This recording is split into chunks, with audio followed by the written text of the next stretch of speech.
I'm on a journey to rediscover Argentina's forgotten African history. Today, the country's European heritage is on show for all to see. But that's only part of Argentina's story.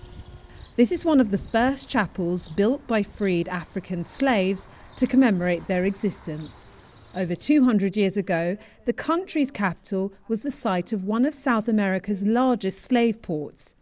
Centuries later, their descendants feel a duty to preserve their legacy. I feel for this place a great respect and a great responsibility. We have had many achievements throughout history: books, arts, music. I believe it is our responsibility that our families continue the work, because it is the only truth. Today we know many stories of black people, told by others who are not black. Our work is to tell the real story, starting from ourselves as black people. I've only been in this space for 5 minutes and already I feel such a connection to it. And I think it's because of images like this that has the word Oshun next to it. Written here in Spanish, which means deity or goddess in Yoruba. That's the language spoken in the part of Nigeria that my dad is from. The African connections don't end there. Famous for its beef, nothing says Argentine cuisine more than barbecued meat, called asado. It's a way of life here, but what's been forgotten is the man who helped make this dish so popular. Horacio is the great-grandson of Antonio Gonzaga, who brought asado to the capital and was the head chef here at the National Congress. Asado is very tasty and is a typical Argentine meal. To know he helped bring it to the city fills me with pride. I think the story is important. As an Afro-Argentine, I'm proud of being one, and I'm proud of being Argentine. I would like stories like this to be better known. Carlos and his ancestors have been here for centuries. His family have traced their roots back to Guinea. Doing so has helped them understand the true contribution Afro-Argentines made to this nation. They've ignored the indigenous and Afro-Argentines who are part of constructing this country. They were soldiers, poets, painters, contributing to culture, writing, music. Intentionally, past governments have chosen to treat the Africans and their descendants as something bad. But as families like this continue to celebrate and promote their traditions, the hope is their ancestors' contribution to the country will be recognised. Celestina Olulode, BBC News, Buenos Aires.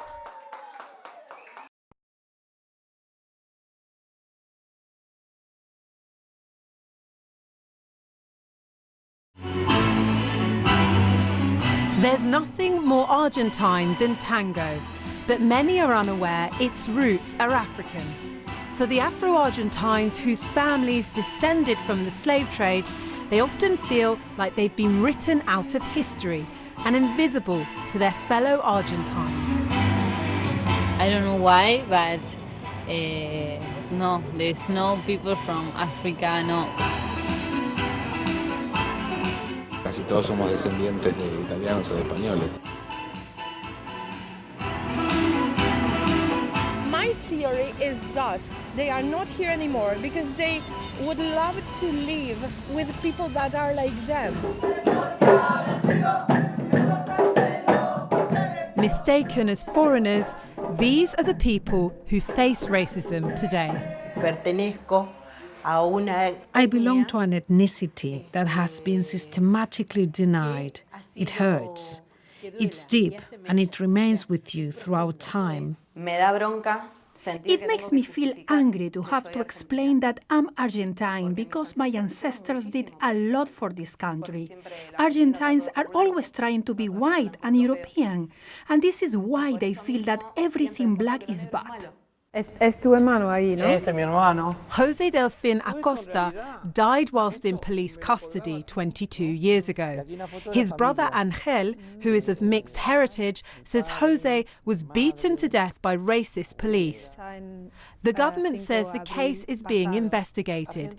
It's also been referred to an international court. Racism didn't end with the death of my brother. Racism is still around. And I feel very lonely when I'm defending my brother because the organisations don't do anything. 200 years ago, a third of the people in this city were black. Now, official estimates claim that Argentines of African descent make up less than 1% of the population of this country.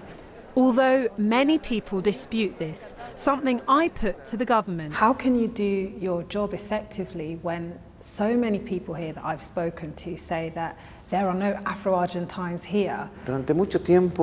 For a long time, society was not educated or informed and did not value the contribution of Afro-Argentines. We are changing this trend. We admit and recognize we come from a history of invisibilization. It's a hard task, but one which will help this country redefine its true national identity and celebrate its African heritage. Celestina Olulode, BBC News, Buenos Aires.